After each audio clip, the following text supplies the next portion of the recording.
Good morning, everyone. Welcome in to Mornings with Loretta. Summer is just around the corner, and it's that time of the year when I start getting really jealous of all the homeowners who have beautiful gardens and lawns around the country and in my neighborhood.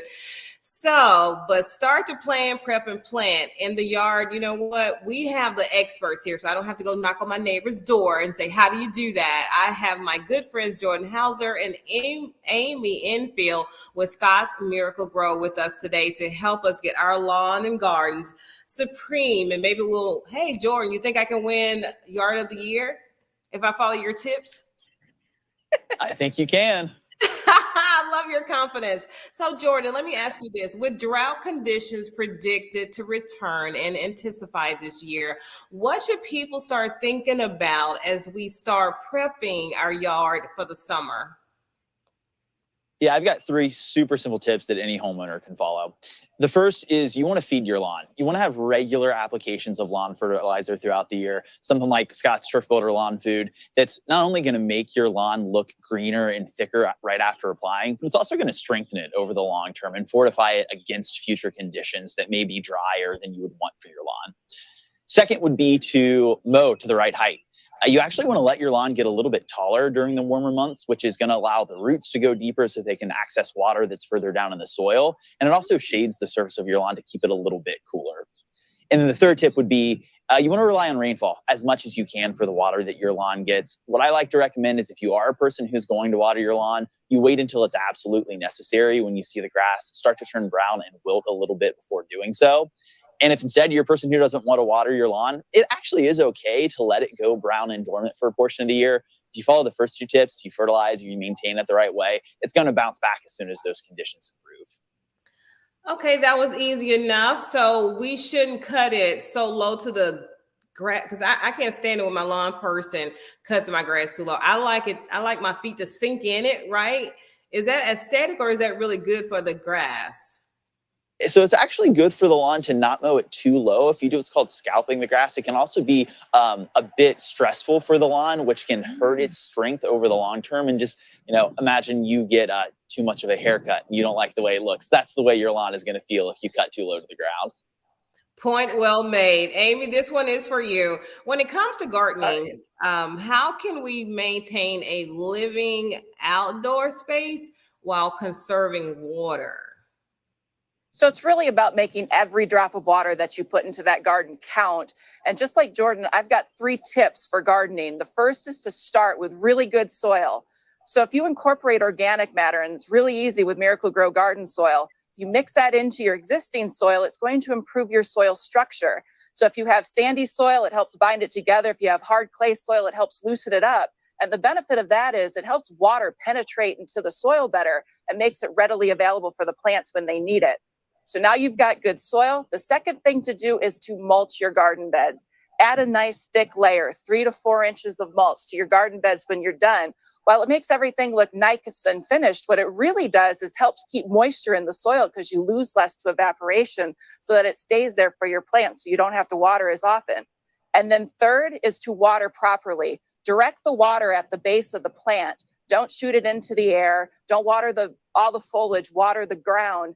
And the best thing to do is actually put soaker hoses in your garden bed because that keeps the water right where it needs to be. Brilliant. Okay, so let's just ask some questions. I have some gardening. I've never created or have my own garden yet, but I want to so bad. And I'm envious of my friends who do. I have one friend, she has like green fingers. It's just not a green thumb. So when we're planting, do you just take them out the pot and dump them in there? And secondly, I didn't know you could use Scott's Miracle-Gro outside. I thought it was just for indoor plants. I told you I don't have a green anything. So we can actually use Scott's Miracle-Gro in our outside gardens and not just for inside?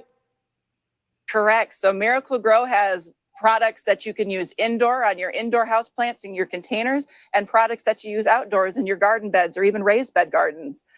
So planting, yes, you take it out of the pot. You make sure you dig a hole that's no deeper than the pot is itself, because you don't want to bury it too deep.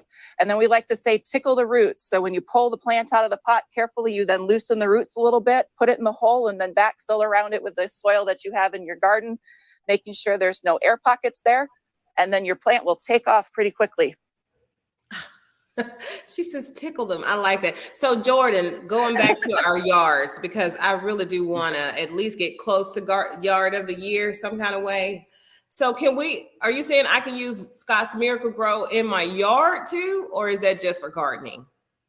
So what you would want to use in your lawn would be a lawn fertilizer. We have what's called Scott's Turf Builder Lawn Food. It's in a nice green bag. You want to put that down about every 8 weeks throughout the season. That regular feeding's going to make it look really nice, but it's also going to keep it able to maintain that state through stressful situations, for instance, like a hot summer.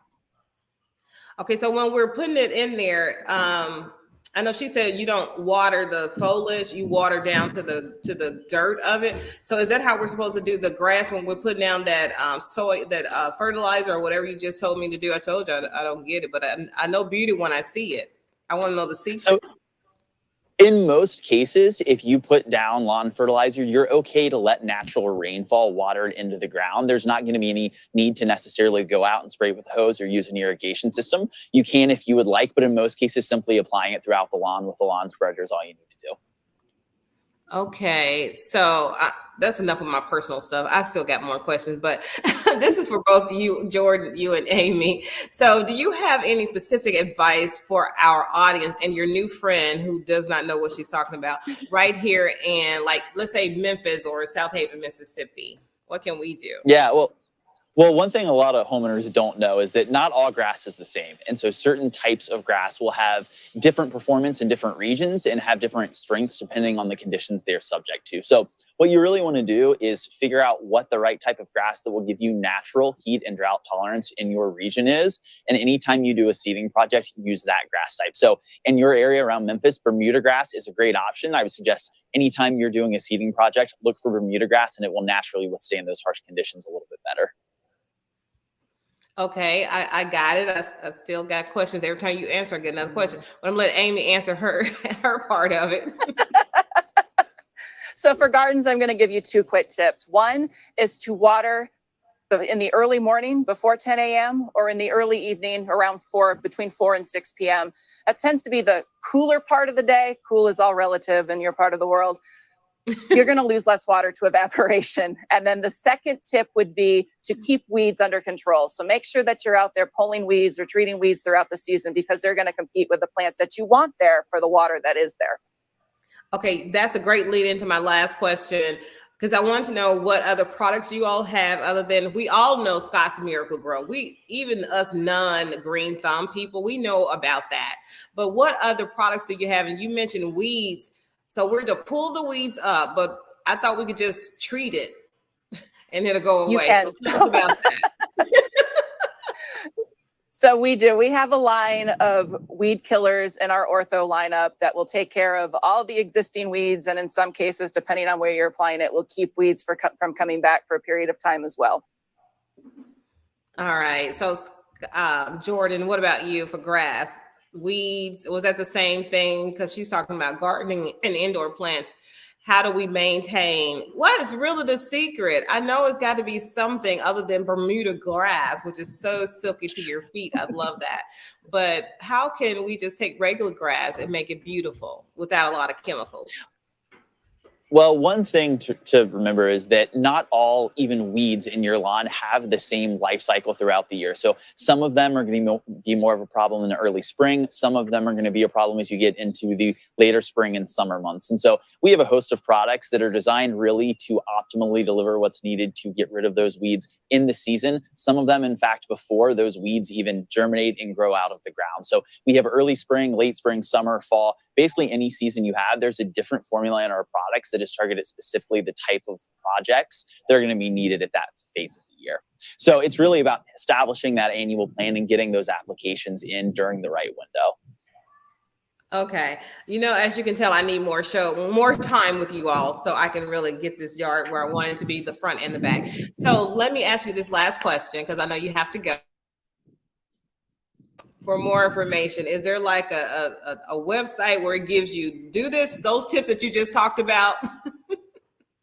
Yeah, absolutely. If you go to www.scottsmiraclegrow.com, there will be a whole host of information and links to other resources to make it easy.